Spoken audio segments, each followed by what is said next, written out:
राधे राधे आप सबको। कैसे हैं आप सब? श्री जी की कृपा से आप सब ठीक होंगे, मस्त होंगे। तो चलिए हम जान लेते हैं जो विजया एकादशी है, 13 तारीख को विजया एकादशी है। तो पूजा सेवा हम करते हैं, व्रत कर भी करते हैं, लेकिन जो भी करते हैं ना सच्चे भाव से, सच्चे दिल से जब हम करते हैं ना तो बहुत जल्दी ही हमारी मनोकामना पूर्ण हो जाती है। और ये विजया एकादशी है तो जैसा नाम वैसा ही काम। तो विजया एकादशी, विजय तो हर इंसान को चाहिए, किसको नहीं चाहिए, हर क्षेत्र में चाहिए विजय, क्योंकि विजय के बिना कुछ होता नहीं है।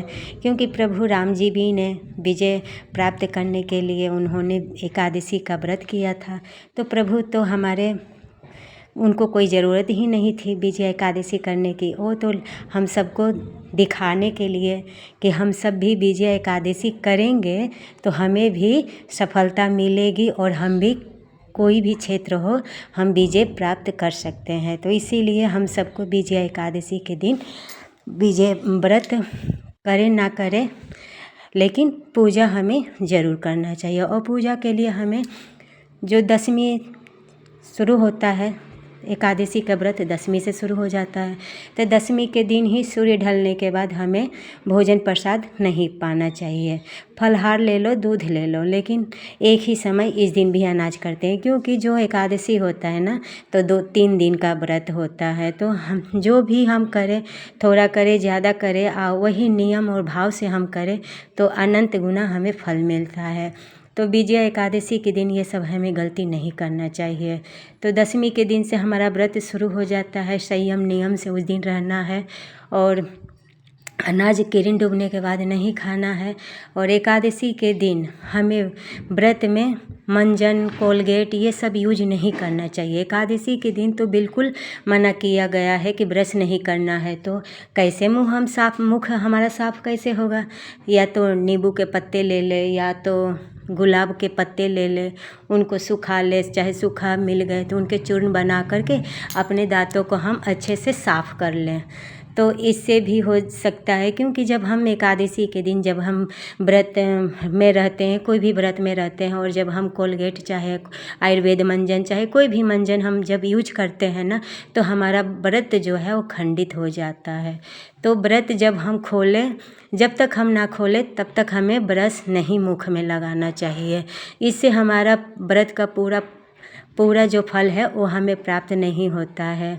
तो इसीलिए हमें दशमी से एकादशी के दिन हमें ब्रश नहीं करना चाहिए। एकादशी का दिन है और वो भी शुक्रवार का दिन है। तो जब भी शुक्रवार के दिन एकादशी पड़ता है ना तो उसका डबल फल मिलने वाला होता है, वो अनंत गुना फल मिलता है उसका। और अच्छा, क्योंकि लक्ष्मी नारायण का दिन ये दोनों मिल गया, तो जब दोनों मिल गए तो अच्छे से हमें पूजा पाठ भी उस दिन करना चाहिए। तो दशमी के दिन से ही सप्ताह अनाज ले लें, क्योंकि बाकी एकादशियों में हम नहीं कलश रखते हैं, लेकिन ये जो है ना कलश हम रख करके पूजा करेंगे। तो सप्त धान ले लेंगे, जिसमें जौ ले लेंगे, गेहूँ ले लेंगे, बाजरा ले लेंगे, राई ले लेंगे, कुल मिलाकर के मतलब 7 तरह का हमें अनाज लेना है। उसके ऊपर हमें कलश रखना है। कलश के लिए आप तांबा, पीतल, सोना, चांदी जो भी कलश लेना है आप ले सकते हैं। और लेने के बाद हम दशमी के शाम को ही कलश स्थापित करना है। इसमें इस विजय एकादशी में जब हम विधिवती पूजा करेंगे तो हमें फल उतना ही प्राप्त होगा। कोई भी चीज़ नियम से करें तो उसका डबल हो जाता है ना। तो उस दिन हमें दशमी के दिन हम कलश रख ले, कलश में हम मोली से घट को बांध ले, बांधने के उसके बाद पंच पल्लो लगा दें, हल्दी की गांठ डाल दे, सिक्के डाल दे, सुपारी, लौंग, इलायची डाल करके, और कुछ पुष्प है तो पुष्प, कलश के हम स्थापना कर लिए। एकादशी के दिन जब हम उठें तो सबसे पहले हम घर की साफ़ सफाई करें, फिर गंगा जल से हम स्नान करें। स्नान करने के बाद फिर हम सबसे पहले फिर घंटी बजा करके प्रभु को जगाएंगे। जगाने के बाद दहली पूजन करेंगे, क्योंकि शुक्रवार भी है और विजयदशमी एकादशी भी है। तो सबसे पहले दहली को साफ़ करेंगे, कुछ हल्दी से पोताई करके, और वहाँ अपने स्वास्तिक चिन्ह बना ले, चाहे माँ लक्ष्मी की कमल प्रिय है तो कमल बना ले, और ऐसे विधिवती हम उनका डेली पूजन भी करेंगे, क्योंकि वो दिन शुक्रवार है और माँ लक्ष्मी भी प्रसन्न होती है। जिस दिन एकादशी पड़ जाता है ना शुक्रवार के दिन, तो माँ भी प्रसन्न होती है और माँ का भी आशीर्वाद और कृपा हमें प्राप्त होता है। और तुलसी जी के कोई तो तुलसी जी में जल भी देते हैं एकादशी के दिन, तो ये अपनी अपनी मान्यता है। तो तुलसी की उस दिन हम पूजा करें और उनके ऊपर कलावा हम ज़रूर चढ़ाएं, कुछ सुहाग की सामान ज़रूर चढ़ाएं। सुहाग के सामान इसलिए हम चढ़ाएं क्योंकि जो सुहाग का सामान हम चढ़ाएं पूरा दिन वहीं रहने दें और शाम को किसी लड़की को हम दे दे। तो इससे क्या होता है ना, जब हमारे शादी में कोई रुकावट वगैरह होता है तो माँ की कृपा से वो पूर्ण होता है। तो सुहाग का सामान तो ये किसी को हम दान दे देंगे, तो इससे हमारा सब अच्छा होता है। माँ लक्ष्मी भी प्रसन्न होती हैं। एकादशी के दिन 11 दीपदान जरूर करें।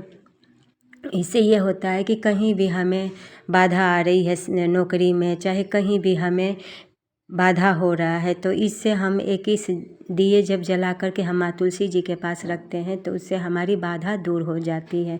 तो उस दिन हमें ऐसा ज़रूर करना है। और दीपदान का महत्व तो है ही एकादशी के दिन, और एकादशी के दिन हमें पूरा प्रभु के नाम लेकर के ही उस दिन जप तप करना है, हवन भी करना है। अपनी इच्छा आप हवन भी कर सकते हैं सुबह से लेकर के रात तक। और उस दिन दोपहर में हमें सोना नहीं चाहिए। एकादशी के दिन हमें सोना नहीं चाहिए। रात जागरण करके प्रभु के नाम में नाम कीर्तन करके प्रभु के नाम में हमें अपने आप को पूरा दिन बिजी रखना है, ताकि हम बिजी रहेंगे प्रभु के नाम में तो हम इधर उधर की बातें नहीं करेंगे और ना ही हमारा मन चंचल इधर उधर भटकेगा। तो हमें प्रभु ज़्यादा से ज़्यादा उस दिन हमें प्रभु के शरण में और प्रभु का नाम कीर्तन करते हुए ये विजय एकादशी का दिन हमें निकालना है। फिर अगले दिन द्वादशी को जो समय है तो 7 बज के 9:30 बजे तक का ये पारण का समय है। तो पारण के समय में जो दिया जाता है, पारण का समय होता है, वही समय पे हमें अपना व्रत खोल लेना चाहिए। तो ऐसे हो गया। और उस दिन एक विजय एकादशी है तो उस दिन हमें केले का भोग लगाना है और केले का दान भी करना है। इससे हमारे ठाकुर जी बड़ी प्रसन्न होते हैं, क्योंकि एकादशी के दिन थोड़ा भी हम दान करें तो अनंत गुना फल हमें मिलता है। और एकादशी से बड़ा कोई व्रत ही नहीं है। तो आप सबको वीडियो अच्छी लगी हो तो लाइक ज़रूर करें। राधे।